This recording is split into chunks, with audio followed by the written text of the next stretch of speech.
এই বাবু, উঠো না। কি হয়েছে? সকাল সকাল ডাকছো কেন? উঠো না। আমার গুড মর্নিং কিস চাই জান। ঢং করো না তো। যাও, আমাকে একটু ঘুমাতে দাও। রাতে অনেক জ্বালিয়েছো। তোমাকে না জানলে কাকে জ্বালাবো? তুমি আমার 10টা না 5টা না একটা মাত্র পর। দাও না বাবু একটা কিস। দেখো, ঘুমের মাঝে এগুলো করলে কিন্তু খারাপ লাগবে। যাও না এখান থেকে। ও, তার মানে তুমি আমাকে কিস করবে না তো? দিবে না তো একটা আদর? বললাম তো না, যাও এখান থেকে, পরে দিয়ে দিব। ও, এখন দিবে কি করে? এখন তো আমি পুরনো হয়ে গেছি, তাই না? এখন নতুন কাউকে লাইফে আনতে চাইছো। ওই জন্য এখন তোমার কাছে আমার ভালোবাসাটা আর ভালো লাগে না, তাই তো? দেখো, উল্টাপাল্টা কথা বলো না। রেগে গিয়ে কিছু একটা বলে দিলে কিন্তু খারাপ লাগবে। আর তুমি জানো, এভাবে ঘুম থেকে ডেকে তুললে আমার অনেক বেশি খারাপ লাগে। সেটা কি খুব ভালো হবে বলো? তুমি যা রাগ দেখানোর দেখাও, তারপরও একটা কিস করো না। তোমার ঠোঁটের মিষ্টি স্বাদটা না নিলে আমার দিনটা ভালো যায় না জান। প্লিজ দাও না একটা।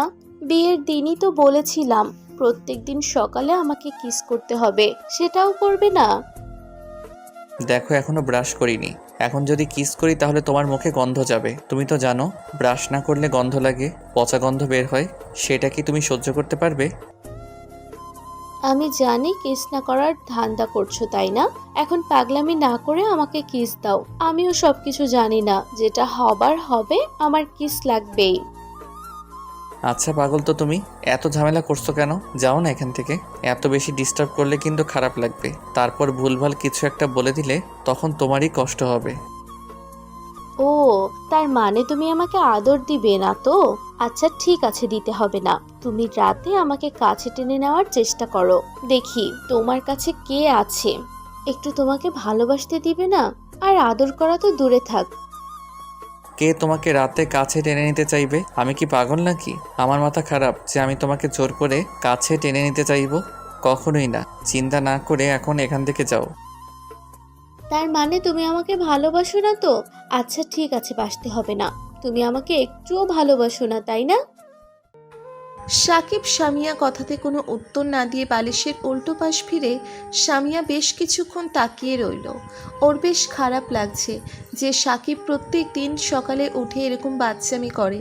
ও বিয়ের প্রথম দিন থেকে সাকিবকে বলে রেখেছিল প্রতিদিন সকালে ওর গুড মর্নিং কিস চাই, অনেক আদর চাই।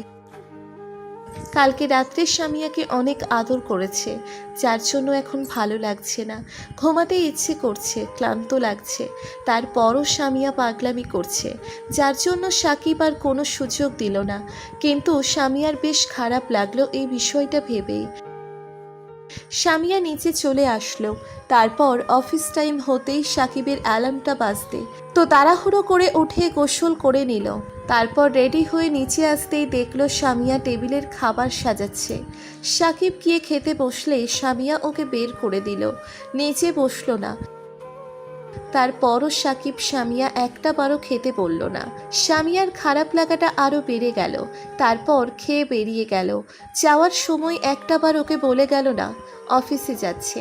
প্রত্যেক দিন অফিসে যাবার সময় সাকিব সামিয়ার কাছে এসে ওকে শক্ত করে বুকে জড়িয়ে ধরে, তারপর ও ঠোঁটে একটা কিস করে।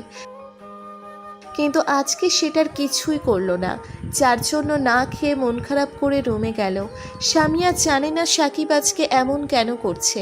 সামিয়া রুমে গিয়ে ভাবলো সাকিব অফিসে গিয়ে হয়তো ওকে কল করবে, কিন্তু অফিস টাইম শুরু হয়ে গেল। তারপর সাকিব ওকে একটাবার কল করলো না, যার জন্য সামিয়া কান্নাকাটি করতে লাগলো। সাকিব একদিনেই এত বেশি পাল্টে গেল কি করে? ও থাকতে না পেরে একটা সময় কান্না করতে লাগলো।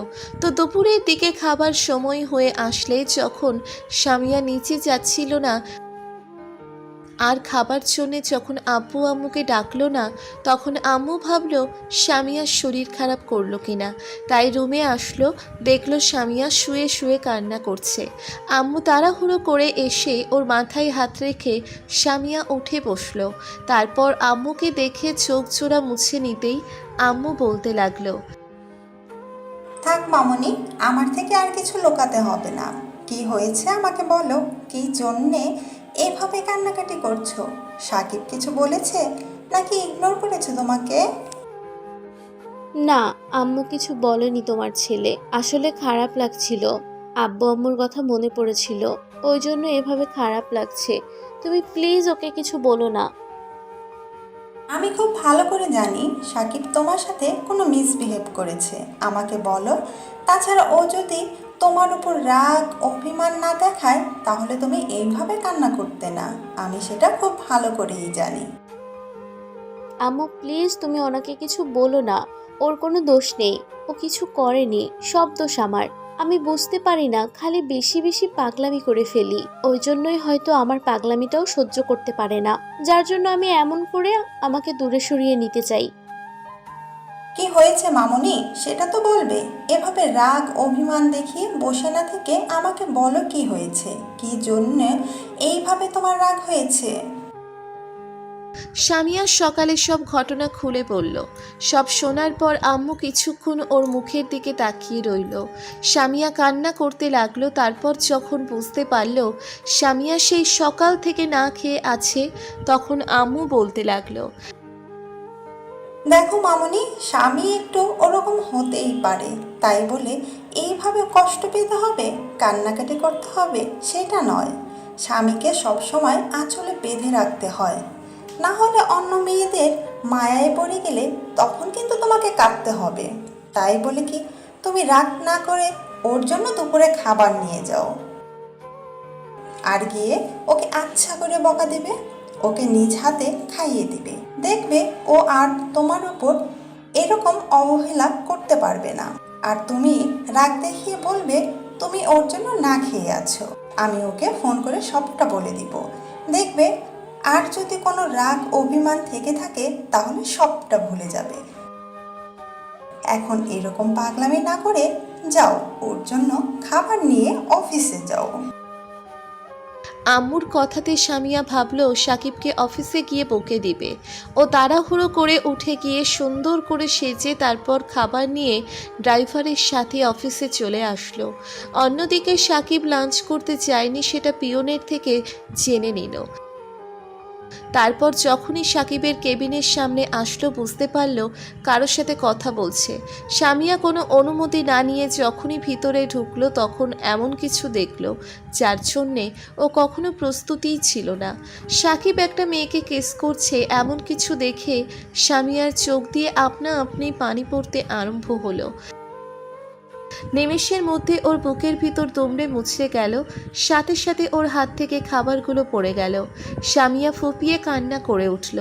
সামিয়ার এরকম কর্মকাণ্ডে সাকিব ওই মেয়েটাকে ছেড়ে দিল। খেয়াল করলো দরজায় সামিয়া দাঁড়িয়ে আছে। এমন কিছু দেখেই সাকিব বলতে আরম্ভ করলো। সামিয়া তুমি? সরি, ভুল সময় এসে পড়েছি। অবশ্য এখানে না আসলে তোমাদের এরকম প্রেমলীলা দেখতেও পেতাম না, জানতেও পারতাম না যাকে এত বেশি ভালোবাসি সে মানুষটা এমন করে পাল্টে গেছে। আর এখন আমার প্রয়োজনটা তার লাইফে আর নেই। সে আমাকে এত বেশি ঘৃণা করে যার জন্য অন্য কাউকে নিজের সাথে মিশিয়ে নেওয়ার চেষ্টা করছে। ভুল করে ফেলেছি ভুল সময় এসে, মাফ করে দিও। তোমরা সময় কাটাও, আমি আর কখনো তোমাদের মাঝে আসবো না। সামিয়া কথাগুলো বলে দৌড়ে সেখান থেকে চলে গেল। সাকিব কয়েক পা এগিয়ে যেতেই ওই মেয়েটা বলতে আরম্ভ করলো। স্যার, ওইটা কি আপনার ওয়াইফ, আমাদের ম্যাডাম? হ্যাঁ, ও হয়তো আমাদের ভুল বুঝেছে, যার জন্য এরকম করে কান্নাকাটি করে বাসায় চলে গেল। এখন কি হবে বলো তো? সব আমার জন্য হলো। আমি বারবার বলেছিলাম আমি বাইরে গিয়ে কাউকে দিয়ে চোখটা দেখিয়ে নিব, আর আপনি জোর করলেন। এখন দেখেন ম্যাডাম কত রেগে আছে। পাগলিটা বড্ড অভিমানী। এখন কি করি? ও যদি রেগে গিয়ে উল্টাপাল্টা কিছু করে বসে তখন কি হবে? স্যার, এখানে দেরি করবেন না প্লিজ। আপনাকে বাসায় যেতে হবে, তাই আপনি এখনই বাসায় গিয়ে ম্যাডামকে বোঝান। আর যদি ম্যাডাম বুঝতে না পারে তাহলে আমাকে কল করবে, আমি চলে যাব। তোমাকে চলে যেতে হবে না, তুমি এক্ষুনি আমার সাথে যাবে, না হলে ও যে রাগী মেয়ে তাতে উল্টাপাল্টা কিছু করে বসতে পারে। দেখা গেল বাসা থেকে বেরিয়ে গেছে, তখন আমাকে ঝামেলায় পড়তে হবে। এখনই চলো আমার সাথে। সাকিব ওর মেয়ে কলিগটাকে নিয়ে বাসার উদ্দেশ্যে রওনা দিল। অন্যদিকে সামিয়া বাসায় কান্না করতে করতে আসলো। তারপর যখনই বাসায় ঢুকলো, আম্মু ওকে কান্না করতে দেখে বারবার জিজ্ঞেস করলো। সামিয়া কিছু না বলে দৌড়ে রুমে গিয়ে দরজা আটকে দিল। আম্মু হতাশ হয়ে ওকে অনেকক্ষণ জিজ্ঞেস করার পর রুমে চলে গেল। একটু পরে সাকিব বাসায় এসে রুমে যেতেই খেয়াল করলো সামিয়া শুয়ে শুয়ে কান্না করছে। তখন সাকিব ওর কাছে গেলে সামিয়া উঠে ব্যালকনির দিকে চলে গেল। সাকিব গিয়ে ওর পাশে দাঁড়ালো আর কাঁধের উপর হাত রাখতেই সামিয়া ওর হাতটা সরিয়ে দিল আর বলতে আরম্ভ করলো, তোমার ওই নোংরা হাতে আমাকে স্পর্শ করবে না। তোমার এরকম বাজে ব্যবহার আর বাজে মানসিকতা দেখে আমি অবাক হয়ে যাচ্ছি। তোমার কোনো অধিকার নেই আমাকে স্পর্শ করার। তুমি আমাকে ভুল বুঝছো, আমার কথাটা শোনো। আমি এমন কিছু করিনি যার জন্য তুমি আমার উপর রাগ করে থাকবে। তুমি ভুল দেখেছো, তুমি জানো না এখানে কি হয়েছিল, আর সবটা না দেখেই না জেনেই এভাবে আমাদেরকে ভুল বুঝছো। তোমাকে আর কিছু বোঝাতে হবে না।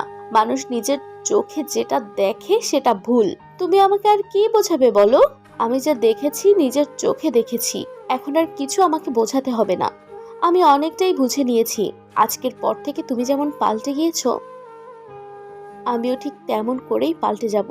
ততদিন শুধু আমার পাগলামির ভালোবাসাগুলো দেখেছো, এখন থেকে আমার ইগনোরটা দেখবে। তোমার যা করার করো, তারপরও আমার উপর রাগ করে থেকো না। একটু আমাকে বোঝাতে দাও। আমি ওই মেয়েটাকে ওর সাথে করে নিয়ে আসছি। আমি জানি তুমি আমার কথা বিশ্বাস করবে না, তো আচ্ছা ঠিক আছে, করতে হবে না। তারপরও তুমি একটু সময় দাও আমাকে। আমার আর কোনো সময় দেওয়ার দরকার নেই। আমি অনেকটা বুঝে নিয়েছি তুমি কেমন কি সেটা আমি সচক্ষে দেখে নিয়েছি। এজন্যই বোধহয় সকালের ইগনোর করতেছিলে। তাড়াহুড়ো করে এই জন্যই হয়তো অফিসে চলে গেলে তোমার এই প্রেমিকার সাথে রঙ্গলীলা করতে, চাই না?